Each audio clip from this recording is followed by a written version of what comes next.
I never thought something like this would happen to me. I mean, we had everything, a good marriage, a nice house, decent jobs. I trusted her. She was everything I wanted in a partner, or at least I thought she was. But when she came to me with the idea of a girls' trip to Hawaii, something felt off. It wasn't like she hadn't gone on girls' trips before. She had a few close friends from work, and they'd done weekend getaways here and there. But this one was different. She had been planning it for months, talking about it constantly. How it was going to be the ultimate break from everything. I didn't think much of it at first. She deserved it, I told myself. She worked hard, always had a smile on her face when she came home after a long day. Who was I to stand in the way of her taking a vacation with her friends? I even made jokes about her going off to Hawaii and getting a tan while I worked. But when she mentioned how badly she needed this trip, I felt a knot form in my stomach. Still, I brushed it off. She was independent, always had been. Maybe that was part of what I loved about her. It wasn't like we spent every second of every day together. A little space now, and then wasn't a big deal, right? The days leading up to her departure felt strange. Not in a way I could really explain at first, but in hindsight, everything about it was off. She packed with a sense of urgency, as if the trip couldn't come soon enough. She barely made any small talk in the days leading up to her flight. The usual back and forth, the inside jokes, the affection, it was like all of it just stopped. I tried to shake it off, telling myself I was overthinking things. I kissed her goodbye the morning she left, and when she mentioned how excited she was for her vacation, I couldn't help but notice the spark in her eyes. It wasn't the usual excitement for something we'd do together. It felt like something else. I shrugged it off, smiled, and told her to enjoy herself. She said she'd miss me, but she didn't seem like she meant it. Have fun, baby. Take lots of pictures, I said, watching her pull her suitcase out the door. I will. I'll text you every day, she promised, as if she needed to reassure me. But the promise didn't make me feel better. It made me feel distant. She arrived in Hawaii, and as expected, she sent a few pictures from the beach, selfies of her with sunglasses on, her friends beside her laughing, and photos of the crystal-clear water. I was happy she was enjoying herself, and I told her so. She responded with the usual, "It's amazing here. You'd love it." Then, it was the standard "miss you" message, followed by a picture of her drinking a cocktail on the sand. All seemed normal at first, but then the messages slowed down. By the second day, it was like I barely heard from her. "Busy day, lots to do, just wanted to check in and let you know I'm thinking of you," was the last text I got before the silence. It wasn't unusual for her to be busy on trips, but she always made an effort to stay in touch. The next day, nothing. I sent her a text asking how things were going, but no response. At first, I didn't think much of it. She was probably having too much fun.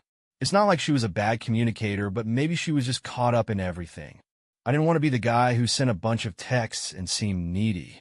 Still, I couldn't shake the feeling that something was off. By the third day, I started getting strange vibes.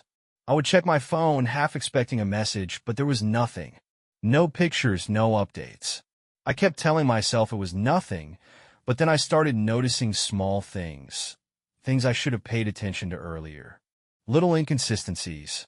The way she would mention certain names of people I'd never heard of.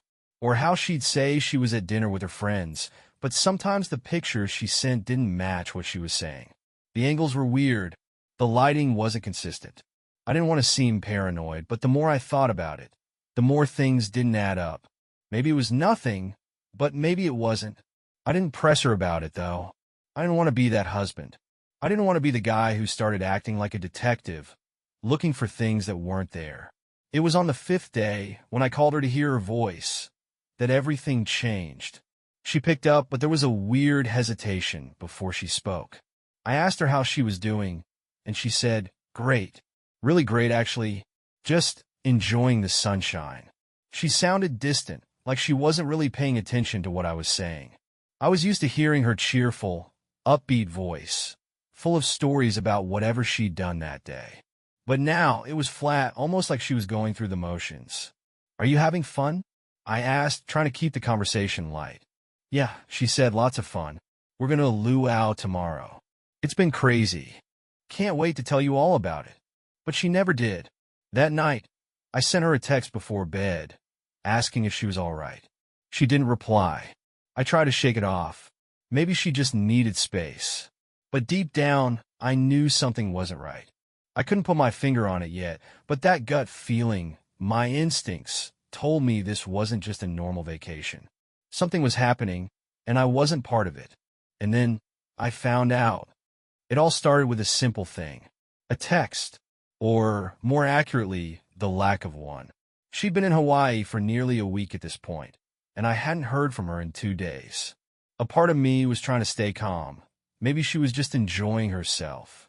Maybe she was just caught up in the vacation. But my gut was telling me something different. I wasn't a guy who typically snooped through my wife's phone.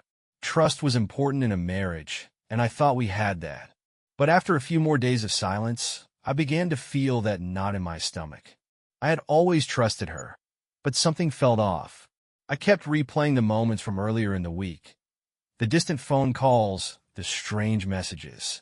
I wasn't getting updates about her day like I normally did, and when I did hear from her, it was brief and vague. The usual excitement in her text was gone. She'd sent me one picture of the beach, but there was no mention of any new friends or anything about how much fun she was having. Just having a blast. Miss you. But something in that message felt hollow, like she was saying the words out of obligation rather than excitement. I try not to overthink it, but by day 5, I was getting anxious. I decided to call her. The moment she picked up, I could hear it in her voice. There was something different. "Hey, baby, how's everything?" I asked, trying to sound casual. "Oh, she replied quickly. "It's great. Just really busy with the girls. We're going to a luau tonight, but I'll text you later."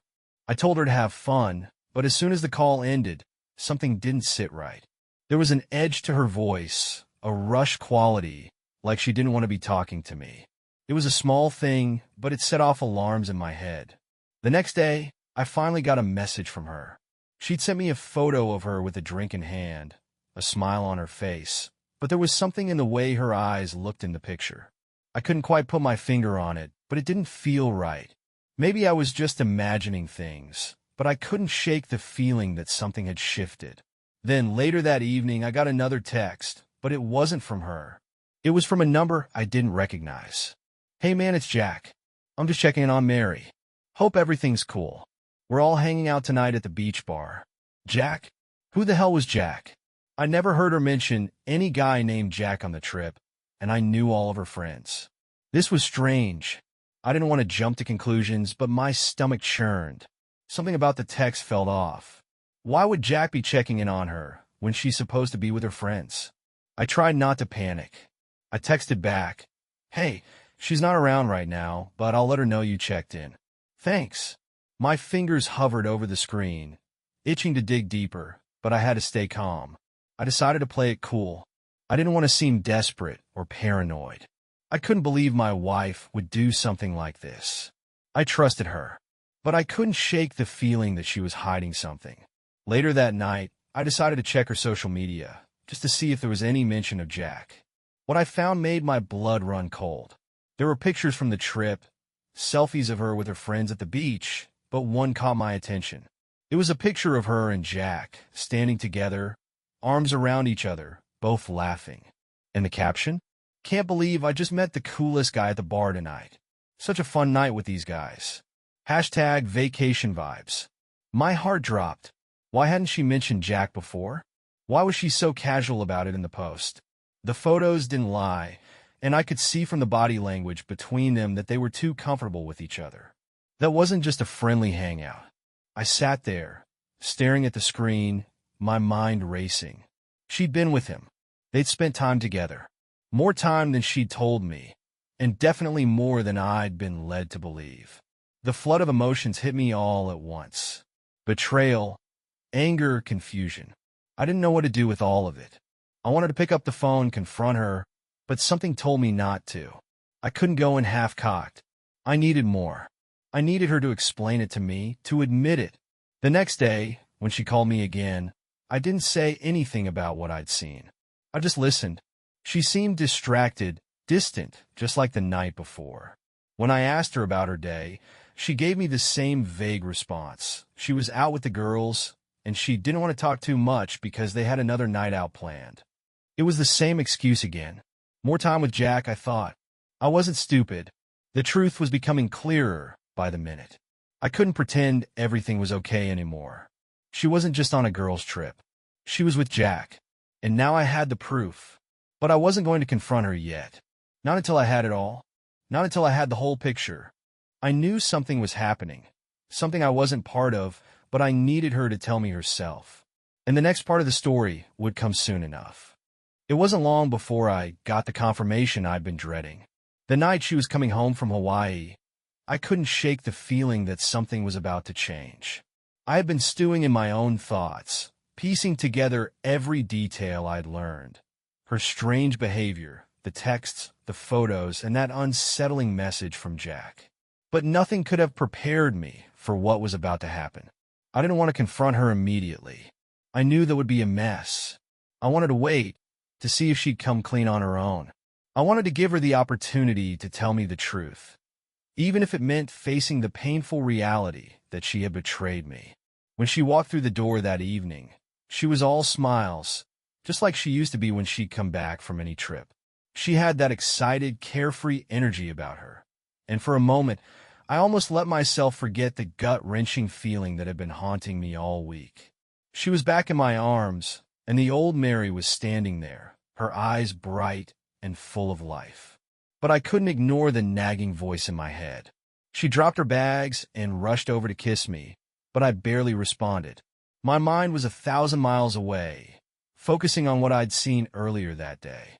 I had gone to pick up a letter that had come in the mail, a letter that had been sent from her doctor's office, the one she'd been to for a routine checkup while in Hawaii. It was a test result. I hadn't meant to snoop, but when I saw her name on the envelope, something told me I had to open it. I couldn't explain why. I just knew I had to see it. I opened it, my hands shaking, and there it was in black and white, positive for chlamydia. It was all starting to piece together now.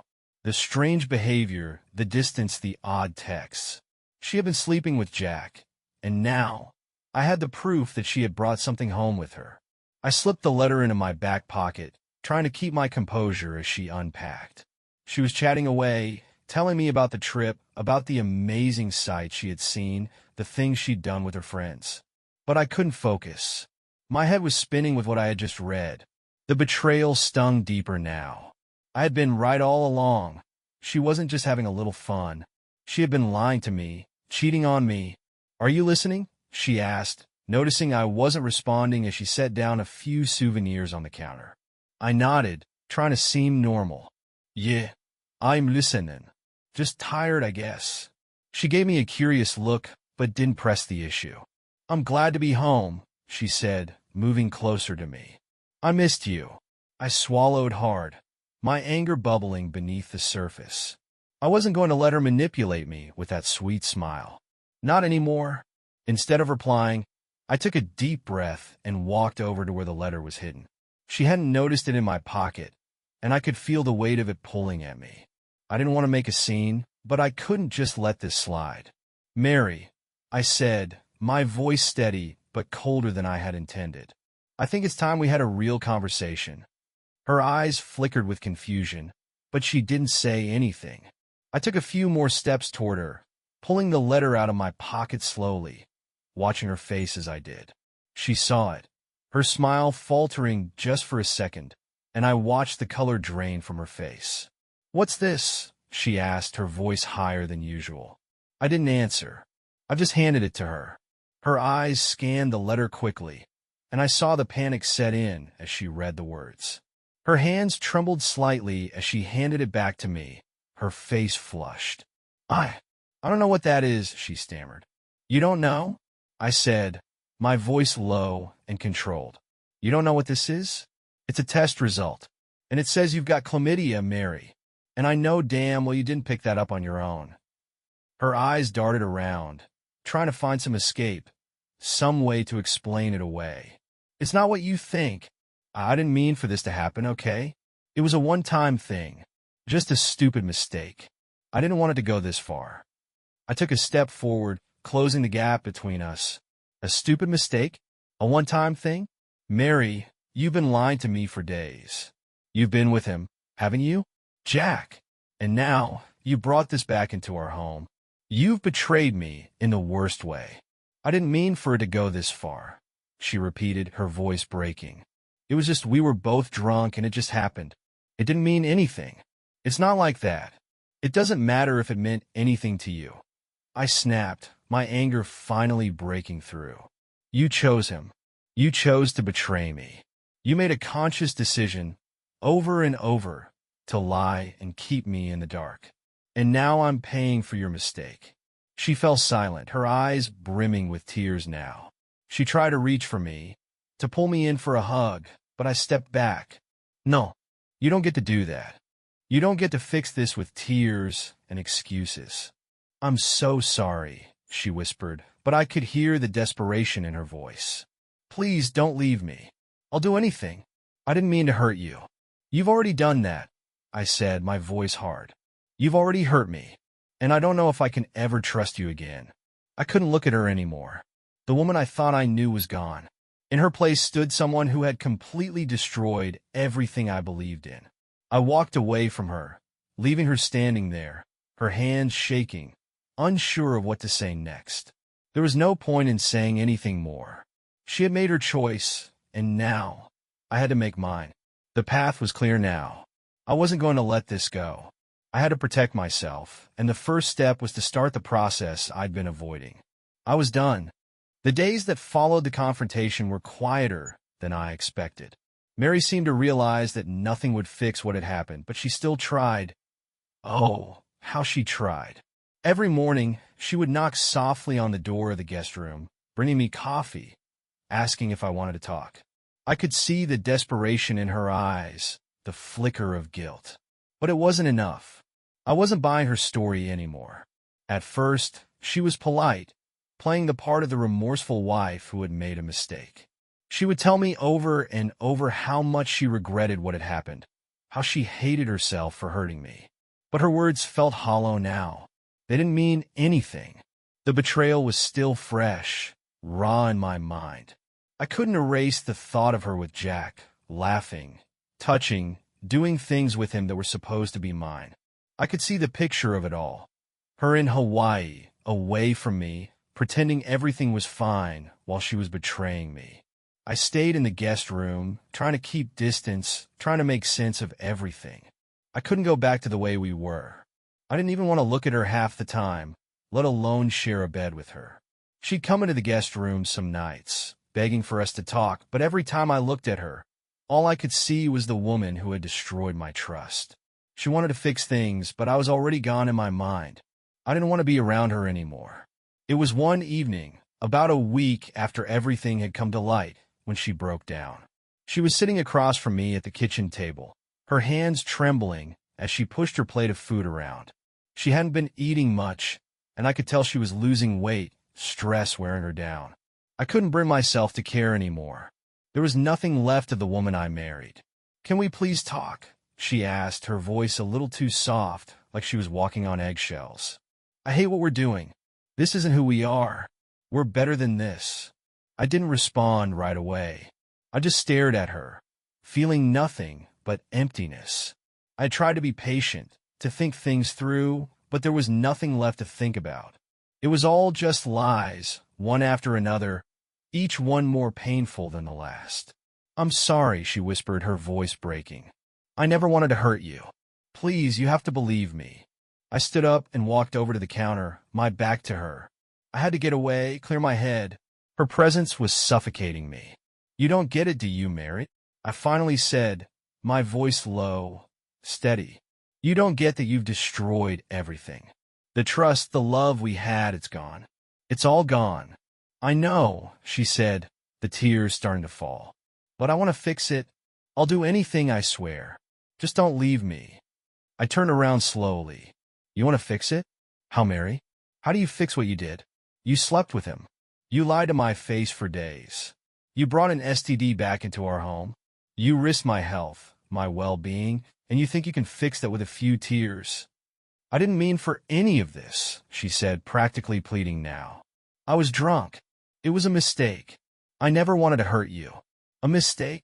I said, my voice rising, frustration finally boiling over. It wasn't just a mistake.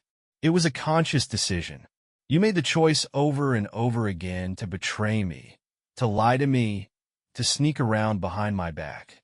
And now, you're sitting here telling me it was a mistake? That's just convenient. She flinched, the words cutting deep. I could see her trying to form an excuse, a justification, but she had nothing. The truth was out, and nothing she said could change that. I didn't want it to be this way, she said, her voice barely above a whisper. I didn't want to lose you. You already did, I said, my tone final. You lost me the moment you chose him over me. The moment you lied about everything. The moment you decided your pleasure was more important than our marriage. Her face crumpled, and she looked away, as if she couldn't bear to meet my eyes anymore. I saw the hollow look in her face, the realization sinking in that this was it. There was no fixing this. There was no going back. For a moment, I thought she might give up and walk away, but instead, she stayed quiet, tears streaming down her face. I stood there for a long time, watching her cry, but I didn't feel anything. I just felt numb. It was over. The next morning, I called a divorce lawyer. It was the hardest thing I had ever done, but it was also the only choice I had left. I was done.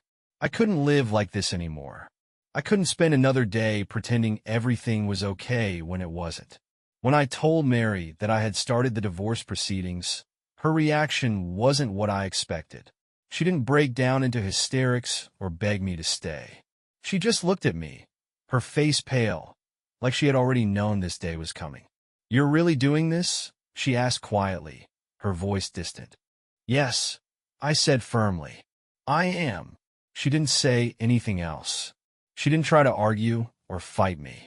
She just nodded, as if accepting the inevitable. I couldn't believe how much had changed. The woman I had loved, the woman I had trusted with everything, was gone. All that was left was a stranger in her place. Over the next few weeks, I made all the arrangements. The lawyer handled the paperwork, and I started looking for a new place to live. It felt strange, almost surreal, but I was at peace with my decision. I had to take care of myself. I couldn't keep living in the shadow of her lies. The divorce papers were finalized quicker than I expected. It wasn't easy, but I was done. The woman I once called my wife was no longer a part of my life. And as painful as it was, I knew it was the only way forward. Mary moved out a few days later. We didn't say goodbye. There was nothing left to say. I packed my things and watched as she walked out the door, her head down, shoulders slumped in defeat. She didn't look back. The silence that followed her departure was deafening, but for the first time in a long while, I felt free. It was over. The moment I signed those divorce papers, it was like the weight of the world had been lifted off my shoulders. Mary was gone, and the life I thought I knew was no longer mine.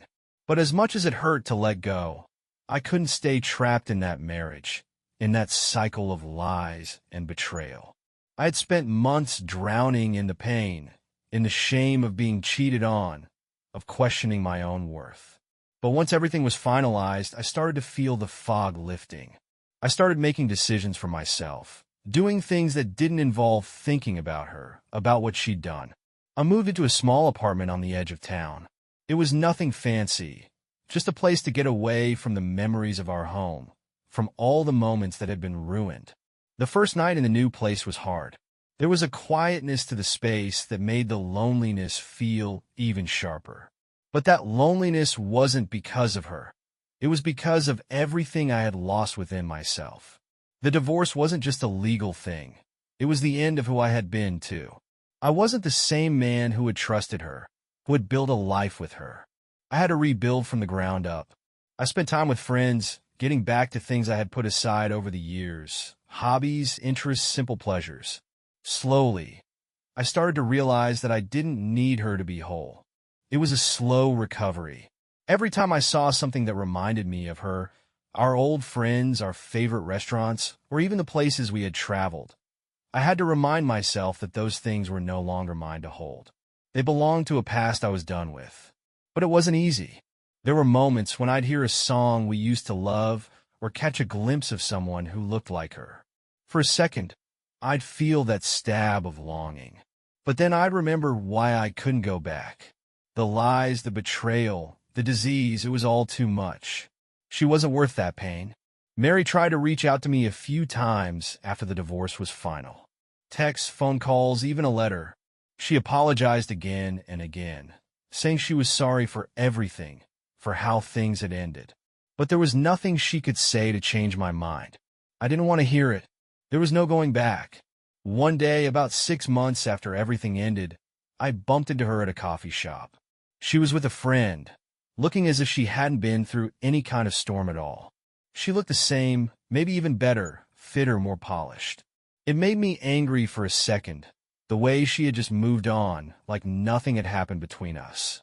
But then I realized it didn't matter. I wasn't her problem anymore. She saw me first and froze for a second, like she didn't know what to say. Her friend was talking, unaware of the awkwardness in the air. I didn't approach her, didn't make any effort to reconnect. It wasn't a confrontation I wanted. I had no need for that.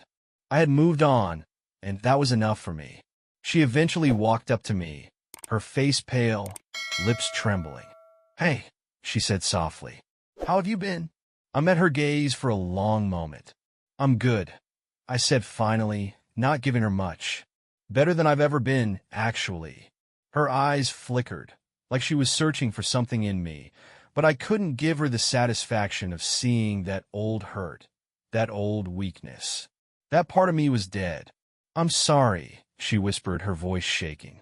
"I know I can't change anything, but I wanted you to know that I regret what I did." I nodded, but I didn't say anything. What was there to say? There was no apology that could undo the damage. I had already given up on her words. "Okay," I said finally. "Take care of yourself." And just like that, I turned and walked away. I had no bitterness left for her. I had no hate. I had just moved on. I didn't need her apology to heal. I had already healed. I spent the next few years focusing on myself.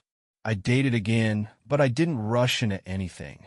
I wasn't looking for another relationship to fill the hole she had left. I just wanted to live for me.